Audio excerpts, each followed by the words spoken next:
Entonces, empezamos el estudio de la epístola a los colosenses. Entonces, vamos a hacer hoy una introducción previa. Es decir, que vamos a hablar un poco de lo que es esta epístola, más que de entrar directamente en la epístola, que ya se hace a partir del domingo que viene. Pero si alguien lee los versículos 1 y 2, por favor. Colosenses 1, 1 y 2. Colosenses 1. Pablo, apóstol de Jesucristo, por la voluntad de Dios, y el hermano Timoteo, a los santos y fieles hermanos en Cristo que están en Colosas. Gracia y paz sea a vosotros de Dios, nuestro Padre, y del Señor Jesucristo. Muy bien, este es lo que en la Biblia suele poner el saludo, la salutación, pero en realidad es el membrete que vienen en todas las cartas. Yo ahora no recibo cartas, y vosotros tampoco, pero de vez en cuando se recibe algo que es o factura o publicidad. Pero cuando recibimos una de estas cartas, enseguida pone el membrete, el Corte Inglés. Pues ya sabes que el Corte Inglés o te manda que te va a cobrar ya lo de la tarjeta, o que te va a dar 2x1 y 3x4 y todas esas cosas. Y te está diciendo mucho. Te está diciendo qué empresa es, si te es simpática o antipática, si compras o no, si te interesa o no. Bueno, pues, por ejemplo, cuando llegamos a las epístolas, esos 2 primeros versículos pasan desapercibidos. Pero hay que pararse en ellos. ¿Qué es lo que dice aquí? Que él es Pablo y que es apóstol. En esta carta tiene una importancia total, porque a Pablo no le conocían. No había sido el fundador de la Iglesia. Y entonces está haciendo una presentación de quién es. Yo soy Pablo, pero soy apóstol de Jesucristo. Y apóstol no es una palabra sencilla, enviado, sí, pero esto es un título, esto es un cargo en la Iglesia. Es el apóstol Pablo. Y hace diferencia con Timoteo, que le llama hermano, porque Timoteo no era apóstol. Así que fijaos, y luego vienen las palabras de saludo, deseando. Entonces, cuando lleguemos a cualquier epístola, no nos saltemos ningún versículo. No. Toda la Escritura es inspirada por Dios. Esta salutación de Pablo es importantísima en varias epístolas. Por ejemplo, en esta. Por ejemplo, en Romanos. Por ejemplo, en Corintios. Por distintas causas. Hay otras que él dice Pablo, siervo de Cristo, pero en otras dice apóstol, que quede claro. A los corintios le dice que soy el apóstol. A los romanos, que no le conocían, soy apóstol. Pedro dice siervo porque todo el mundo sabía que Pedro era apóstol, pero de Pablo algunos decían, ¿este quién es? Bueno, entonces solamente que tengamos en cuenta todos los versículos. Era Colosas. Colosas es una ciudad de la provincia romana de Asia, la parte que ellos llamaban Frigia, que era el sur de esta provincia, al sureste. Todo eso nos suena rarísimo, pero si decimos, eso está en Turquía, punto. Eso es Turquía. El sur de Turquía. Ahí a la derecha, si miras el mapa de Turquía, que está al sur de Europa, un poco antes de Grecia, pues a la derecha ya lo que se pega al cercano oriente, a Irán, siempre confundo Irán, no sé cuál de las dos es, me parece que es Irán y Siria. Ahí está Turquía. Ahí está Turquía y ahí es donde estaba esta epístola.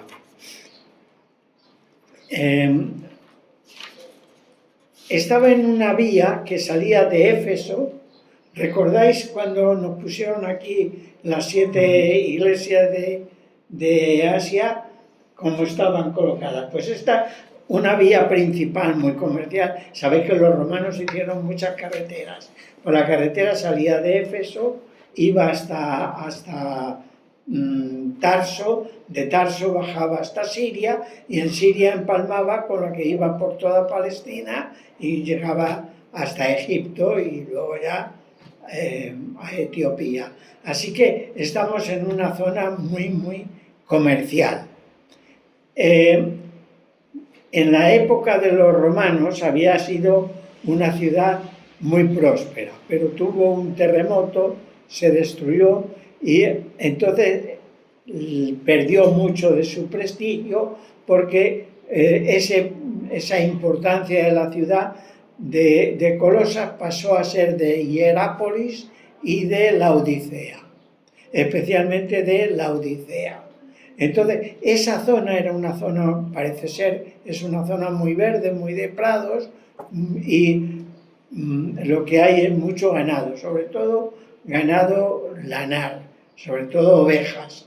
Entonces, la industria principal de toda esa zona es la lana, el queso, la leche, todos los productos lácteos derivados de la ganadería, especialmente de la ganadería de ovejas y también algunas cabras. Estaba habitada por los frigios, que eran arias, gente aria, por los griegos y judíos. Era una mezcla, la mayoría frigia, pero también griegos y judíos había bastantes. Entonces esto era lo que vivía allí, con lo que había una mezcla de tendencias religiosas, unas tendencias muy paganas de los habitantes frigios, unas tendencias muy filosóficas de los griegos y una tendencia muy judía, muy de la ley de las sinagogas judías. Así que ese pensamiento... Cuando dices aria, ¿a qué te refieres? A la raza aria, nosotros somos arios, pero que empieza, la raza aria viene desde el este de Europa, norte-este de Europa, que fueron los que fueron conquistando. O sea que no eran árabes, no eran semitas, eran judíos de la zona de... No eran judíos, los judíos sí eran judíos, los griegos era el clásico griego macedonio y luego estaba esta gente que había venido especialmente de Irán y de el norte o sea, del noreste de Europa, habían ido ocupando esa zona de la provincia romana de Asia. Pero eso antes de que fuera provincia. Tenían ojos azules a muchos, ¿no? Como hermanos y... Sí. Sí. O sea, era una mezcla de razas. Ahí. Claro. Los romanos hicieron muchas... Bueno, ya los babilonios empezaron a hacer mezclas y ya los romanos lo terminaron de armar. Por ejemplo, España era provincia romana, es decir, que los españoles de aquel tiempo eran romanos, no eran españoles. Los españoles y portugueses, la provincia... Era una sola cosa. Sí, era la provincia ibérica, era una provincia... Pero es que antes de que llegara Roma ya habían llegado los fenicios... Habían venido todos. Aquí el que diga que tiene raza pura, el que dice de puramente mezclada. Por eso dice, de aquí vienen los godos, los visigodos y aquí se juntan todos. Los ándalos, los vándalos, alanos, godos, visigodos, moros, cristianos, judíos, fenicios, ¿para qué hablar? Cartagineses. Bueno, al punto de que... De hecho los cartagineses venían de África, así que... Pero los cartagineses echaron a los iberos. Y a los cartagineses los echaron los romanos, y a los romanos los echaron los godos, y a los godos los echaron los moros, y a los moros se quedaron, y están aquí en Cartagena casi todos. Ya vuelven.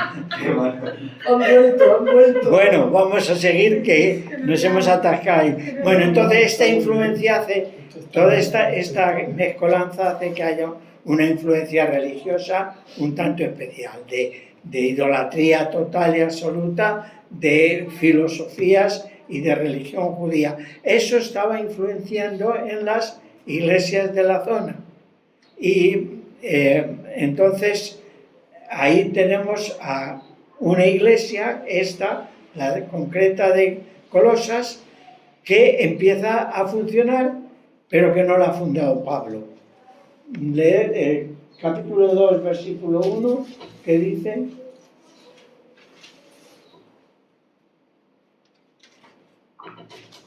¿Cuál? 2.1, Colosenses, estamos en Colosenses. Porque quiero que sepáis cuán gran lucha sostengo por vosotros y los que están en la Odisea y por todos los que nunca han visto mi rostro. Exactamente, o sea que esta iglesia no está fundada por Pablo, sino por alguien que no era Pablo, aunque posiblemente era efecto del tiempo que Pablo estuvo en Éfeso. Y entonces algunos creyentes fueron evangelizando por la zona. 4.12 nos da una posibilidad de quién fundó o uno de los que fundaron esta iglesia. 4.12. Os saluda Epafras, el cual es uno de vosotros, siervo de Cristo, siempre rogando encarecidamente por vosotros en sus oraciones, para que estéis firmes, perfectos y completos en todo lo que Dios quiere. O sea, Epafras posiblemente sea uno de los que fueron a Colosas a predicar y será uno de los fundadores. En este tiempo en que se escribe la carta debía estar con Pablo, porque es uno de los que llevaron la carta. Pero veis que había más creyentes que iban evangelizando. Entonces posiblemente esta iglesia está fundada por él. ¿Y quién era este Epafras? Pues si leéis el 17 del capítulo 4 veréis que hay otro nombre. 4:17. Decid a Arquipo, mira que cumplas el ministerio que recibiste en el Señor. Entonces, en Colosas estaba un tal Arquipo, este Epafras que era de allí, luego tenemos a Filemón.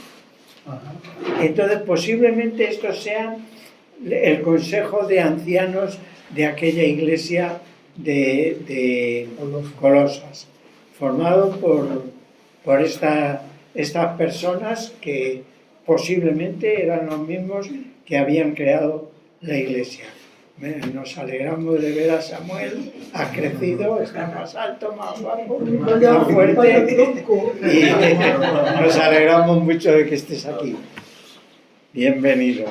Bueno, entonces, en esta carta vamos a encontrar un montón de nombres que Pablo menciona.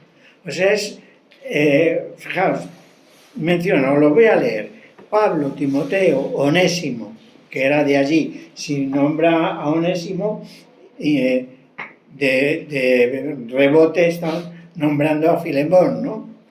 Tíquico, Aristarco, Marcos, Bernabé, Jesús el Justo, Epafras, Lucas, Demas, Ninfas, dice este de la Odisea, dice Pablo, Arquipo. Fijaros la cantidad de nombres que salen en una carta que es relativamente pequeña. Así que esta es una zona que había muchos creyentes. Cuando puede nombrar a tanta gente que estaba con Pablo y algunos que eran de allí, es que era una iglesia que tenía bastantes miembros, aunque la ciudad había dejado de ser no tan grande como antes. Entonces, ¿qué problemas vamos a encontrar en la carta que se destacan, que ocurrían en Colosas y encontramos en la carta? Pues vamos a encontrar el ascetismo. Empezaba a meterse la idea de los ascetas, de dejar de hacer de todo y de comer de todo y aislarse y todo esto, ¿no? El ritualismo. Los judíos eran muy de rituales, pues vamos a ver cómo Pablo tiene que hablar de este problema del ritualismo. Las especulaciones filosóficas ya empiezan a destacarse ahí al principio de del cristianismo en los años 60, esas especulaciones filosóficas y la falta de pureza de costumbres. Ya en la Iglesia se estaban introduciendo o cambiando o volviendo a las malas costumbres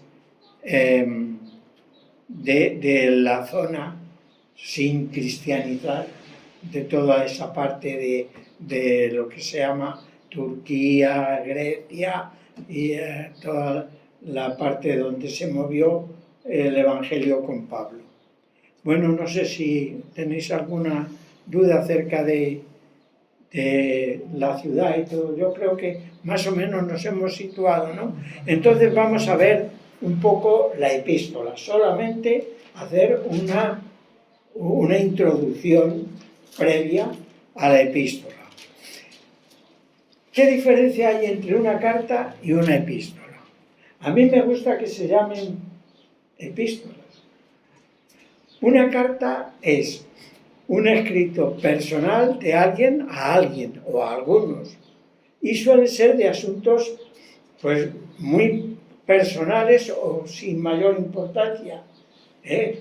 Cuando se recibían cartas, pues recibías cartas de tu familia, querido hijo, querido hermano, querida tía, y no sé qué, y te preguntaban qué tal estabas, y poco más, ¿no? Algún detalle, oye, pues está bien esto, está mal, o está muerto, pero poco más.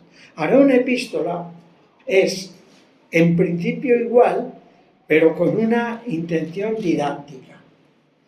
En la carta no se quiere enseñar nada, se quiere comunicar algo. Pero en las epístolas es una carta más amplia y con intención didáctica. Es decir, que es para enseñar algo.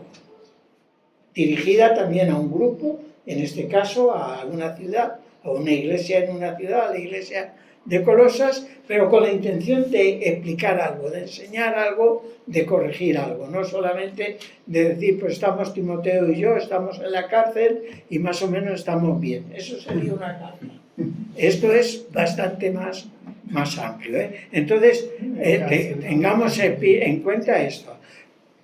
En el Nuevo Testamento encontramos dos cosas muy claras, dos diferencias muy claras. Además, de la misma época y del mismo sitio. Es la carta a los Colosenses, que es una epístola, y la carta a Filemón, que es una carta. La carta a Filemón es diciendo, mira, tu esclavo que se te había escapado ya está aquí conmigo y tal cual se ha convertido, yo te lo mando, trátale bien, ten en cuenta que ella es tu hermano y tal cual, y te quiero mucho y prepárame una habitación y tal, que voy a ir para allá a estar con vosotros un tiempo.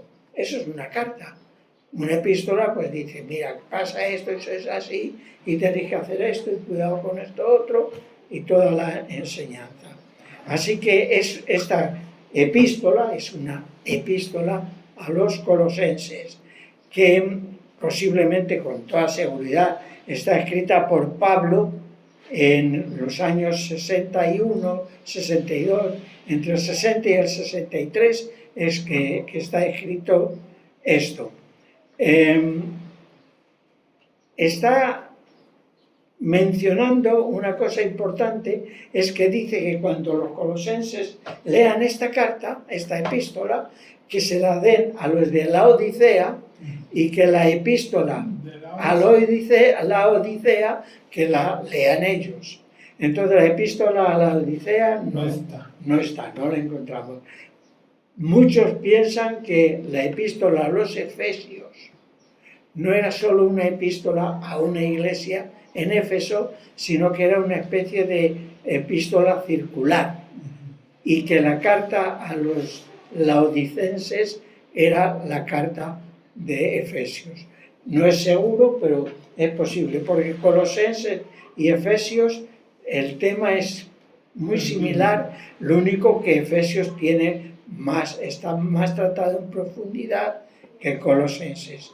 Está más tratado en Efesios más profundamente. ¿Recordáis los estudios que tuvimos o los mensajes de Sergio en la iglesia del barrio de Concepción, que durante meses estuvo hablando, dando mensaje sobre la epístola a los Efesios, No ¿verdad? terminó, No no terminaba, me acuerdo, por favor. no terminaba. Se quedó en el 4. Se quedó en el 4, o sea que no queda tela ahí como se dice. Claro, es que volvía siempre al principio, se le iba el tiempo en recordar lo que había dicho antes. Pero bueno, está escrita por Pablo desde Roma, estando en la prisión, y menciona esa otra carta. ¿Cuál es el tema principal de la epístola a los colosenses? Pues el tema principal es la obra salvífica de Jesucristo. Ese es el tema que Pablo llevaba en mente, de hablarles de la obra que Cristo había hecho para la salvación. En el capítulo 1, de los versículos 15 al 23, trata esto. Otra cosa al pensar en las epístolas. Los primeros versículos de las epístolas, aparte del título o del membrete, que es importante, es que es como la llave que abre la puerta para entrar en la epístola. En los primeros versículos toca Pablo, en casi todas las epístolas, un montón de temas que luego va a desarrollar. Pero ahí los toca, dice esto y esto y esto y esto, y los primeros versículos son así. Así que los primeros versículos del 1 al 14 de Colosenses es como la llave que va a abrir la puerta para entrar en la epístola. Y de los versículos 15 al 23 de este primer capítulo es donde empieza a entrar ya en el tema, en el meollo del tema de la salvación. Y además lo hace desde un punto de vista muy importante. Capítulo 1, versículo 20, por favor, leerlo. Por medio de él reconciliar consigo todas las cosas, así las que están en la tierra como las que están en los cielos, haciendo la paz mediante la sangre de su cruz. Así que es una dimensión cósmica, la globalización del Evangelio. El Evangelio, que a nosotros nos parece una cosa para nosotros, resulta que tiene una dimensión que abarca todo el mundo, conocido y sin conocer, al orbe entero.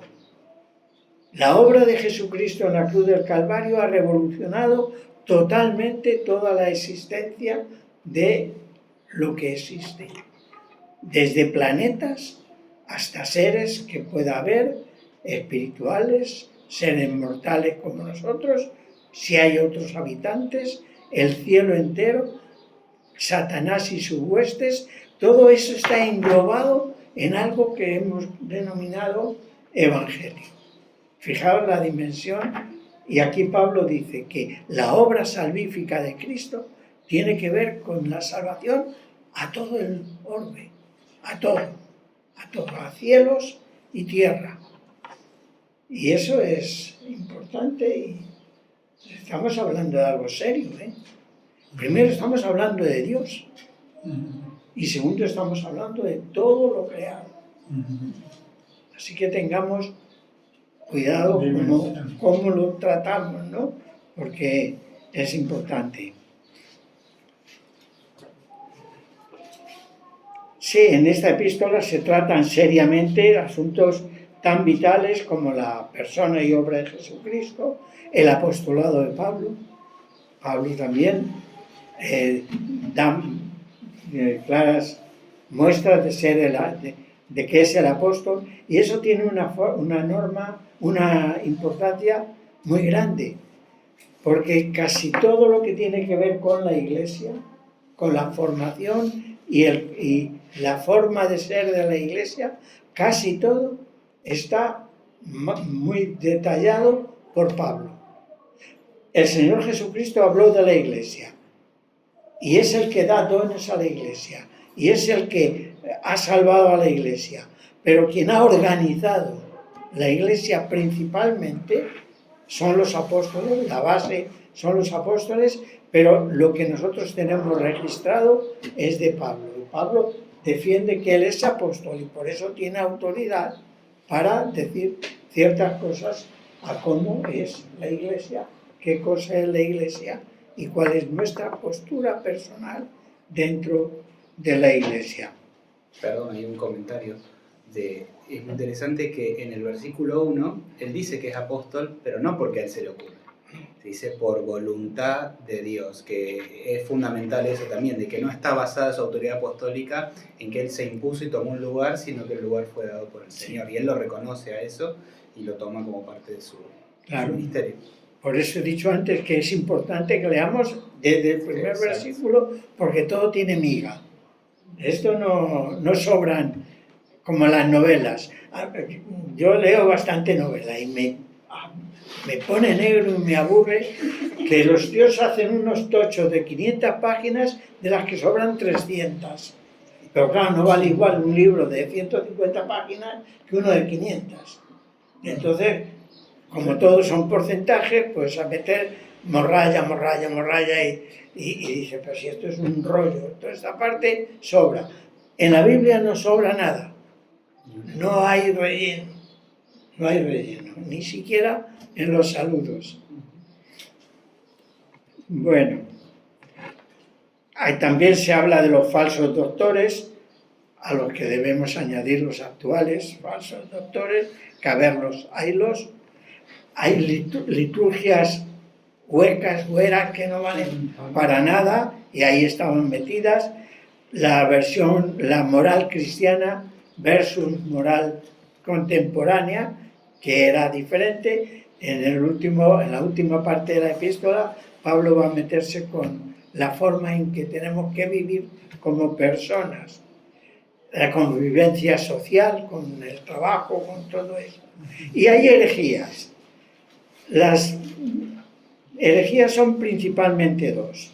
Una introducida por los judíos, que tenía que ver con liturgia, con días de fiesta, con lunas nuevas, con ritos, con calendarios, con todo esto. Y la introducción griega, que tenía que ver con filosofías, con los dioses del Olimpo, con todo eso. Fijaos, una iglesia nueva que empieza a recibir influencia, se convierte en gente de esta, pero trae esta. Poniéndolo en lo actual, en una iglesia como la nuestra, pero varios de nosotros venimos de distintas denominaciones. Ahora fijaos si cada uno intenta meter aquí las costumbres, las ideas de su denominación.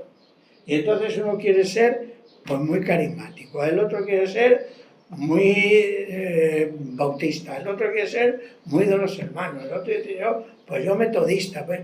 Entonces esto sería un barributillo que no sabríamos por dónde ir. Entonces tenemos que ir al Nuevo Testamento. Y aquí es Pablo el que nos está explicando cómo tenemos que ser y qué es lo que tenemos que creer y en qué tenemos que hacer énfasis. Pues en aquella iglesia y en aquellas iglesias estaba ocurriendo esto. Los judíos querían, desde Jerusalén recibían a gente que venía y decía, oye, que aquí no estáis guardando el sábado, oye, que a este no lo habéis circuncidado, y estáis comiendo cerdo. Jamón no, porque eso es de aquí y no lo damos a nadie. Ese es nuestro. Jamón no cuenta. Bueno. Santi, ¿Qué? ¿me podrías aclarar muy bien? Porque yo creo que se ha abusado de esto. Al menos yo la he escuchado en muchas situaciones, la palabra herejía. Herejía es algo que es contrario a la enseñanza a la enseñanza correcta. Está la ortodoxia y la heterodoxia. Y dentro de la heterodoxia hay la herejía, que es principios que no son de acuerdo con la enseñanza bíblica, que tienen que ver con la doctrina. Es decir, una herejía, por ejemplo, es decir que Jesucristo no es Dios. Eso es una herejía. La más exagerada de las herejías, pero una herejía. Entonces, esas herejías, por ejemplo, que había que seguir guardando días de fiesta y tal, las costumbres judías, pues eran herejías. Una herejía era la filosofía griega, con sus dioses, con sus maneras de ver el mundo y de entender la moral y los templos y todo eso. Todos eran cosas que estaban influyendo en las iglesias. Y una cosa muy, muy importante que estaba pasando era un sincretismo judeo-gnóstico. El gnosticismo que se desarrolló a final del primer siglo y ya segundo y tercer siglo, pues eran doctrinas totalmente diferentes acerca de lo que era Dios, el conocimiento de Dios, la sabiduría de Dios y meter las filosofías griegas, meterlo junto con la doctrina cristiana. Eso se empezó a desarrollar a partir del final del primer siglo, por eso los escritos de Juan van mucho a eso. El Evangelio de Juan empieza, en el principio era el verbo, que es un término filosófico griego, la luz es otra de las filosofías, la sabiduría, el conocimiento, la gnosis, son todos pensamientos griegos que estaban metiéndose a mezclarse con el cristianismo y haciendo una religión. Y a partir del siglo III o IV, ya cuando Constantino, por real decreto, hizo que todo el mundo romano, todo el imperio romano fuera cristiano, la religión oficial era cristiano, pues entonces ya metió ahí todo lo que tenemos hasta el día de hoy. Todo eso entró ahí fácilmente porque era la religión oficial, pues como los españoles cuando llegaron a América y a todos los habitantes los hicieron cristianos. Los bautizaban y como no los bautizaban, si no querían bautizarlos, los mataban o los arrinconaban, o hacían por todos cristianos. Entonces, de ahí nos vienen las vírgenes negras y los santos no sé qué y bueno, todas las cosas raras que hay en la América Latina, que viene de un cristianismo, mezcla de cristianismo con las religiones de allí. Pues este sincretismo judeo-gnóstico empezaba a entrar en la iglesia en Colosas. Bueno, una división muy sencilla, muy rápida, muy corta es capítulo 1, versículo 1 al 14, la introducción que hablábamos al principio. Capítulo 1, 15 al 2, 3, la persona y la obra de Cristo. Capítulo 2, desde el versículo 4, contra las falsas enseñanzas. Y el capítulo 3, hasta el final del capítulo 4, 18, la nueva vida en Cristo, los saludos y bendición final. Bueno, esto es una simplificación muy simple de la simplificación simplista de la epístola a los colosenses. Entonces, ¿qué es lo que encontramos en Colosenses en esta primera introducción? Pues hay palabras, conceptos destacados ya en el capítulo 1. Solo vamos a mirar unos cuantos del capítulo 1 y solo nombrarlos porque habéis venido tarde y el que come, como ves, el que llega tarde ni come misa ni oye carne, o al revés. Capítulo 1, versículo 4. Fe y amor. Conceptos que se destacan solo en el capítulo 1. Versículo 4, fe y amor. Versículo 5, esperanza, palabra verdadera. Versículo 6, gracia. Versículo 9, conocimiento. Versículo 10, fruto. Versículo 11, poder. Versículo 12, gozo. Versículo 13, reino. Versículo 14, redención, salvación. Solo con eso, si lo tratamos a fondo, fijaos, reíros de lo que hacía Sergio con Efeso. Vamos a estar aquí, pero bueno, eso no me toca a mí, le toca a quien le toca. Entonces que se apañe como pueda. Hay una relación, y ya debíamos de acabar aquí, pero hemos empezado tarde, acabamos tarde. Hay una relación entre tres epístolas que hemos mencionado antes, que es Colosenses, Efesios y Filemón. Están escritas al mismo tiempo por Pablo en la cárcel en Roma. Posiblemente algunos piensan, lo digo para si leéis otra cosa, que también sepáis que hay otras ideas. También algunos piensan que está escrita desde, ¿cómo se llamaba? Cesarea, en la prisión que estuvo Pablo cuando lo llevaban preso desde Jerusalén a Roma, estuvo preso 2 o 3 años en Cesarea.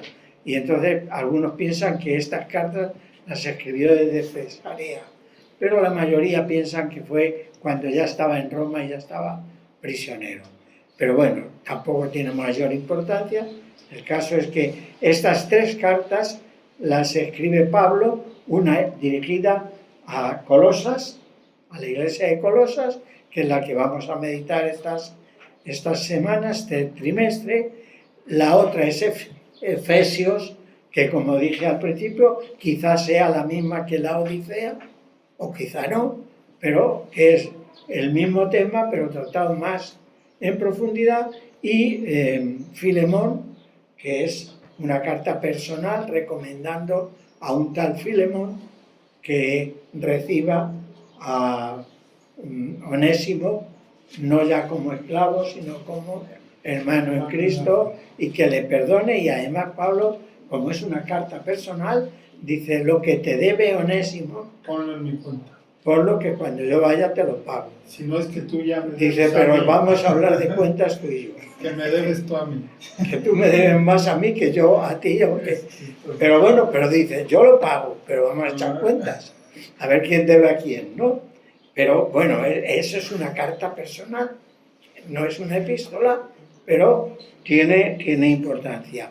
Entonces, estas 3 cartas están muy relacionadas. Y son interesantes ver cómo igual que cuando hablamos, solo digo esto y ya te, cuando hablamos de Ageo, dijimos, conviene leer Esdras, Nehemías, Esther, Zacarías y Ageo, porque es todo un conjunto.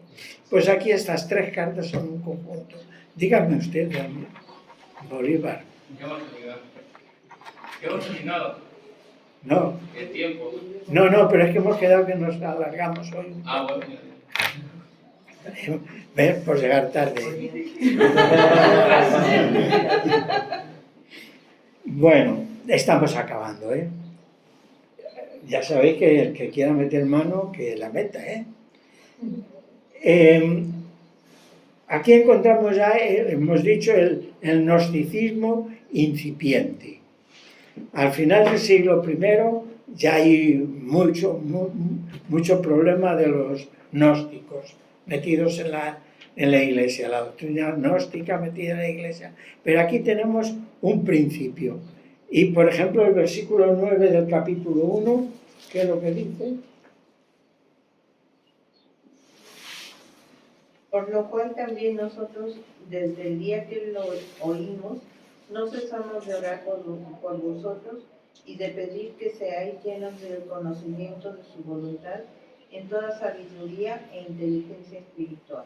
Fijaos, lo que está ya metiendo: conocimiento, sabiduría, inteligencia, todo eso son conceptos de la filosofía griega, del gnosticismo, que empiezan a introducirse en la iglesia. No eran los conceptos judeocristianos de los evangelios, por ejemplo, o de los primeros el libro de Hechos, cómo predicó el mensaje Pedro en Pentecostés.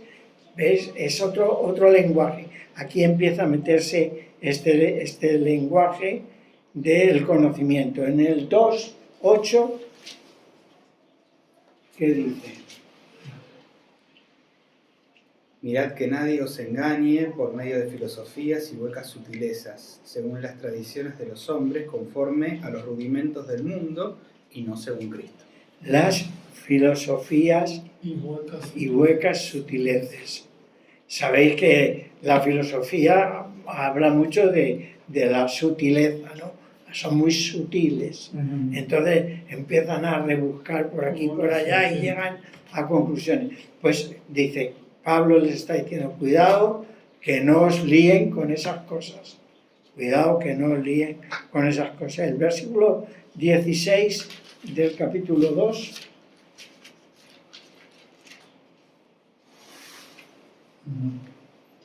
Leedlo, por favor. Por lo tanto, nadie os juzgue en comida o en bebida, o en cuanto a días de fiesta, luna nueva o días de reposo. Ya estamos con... Dice nadie os...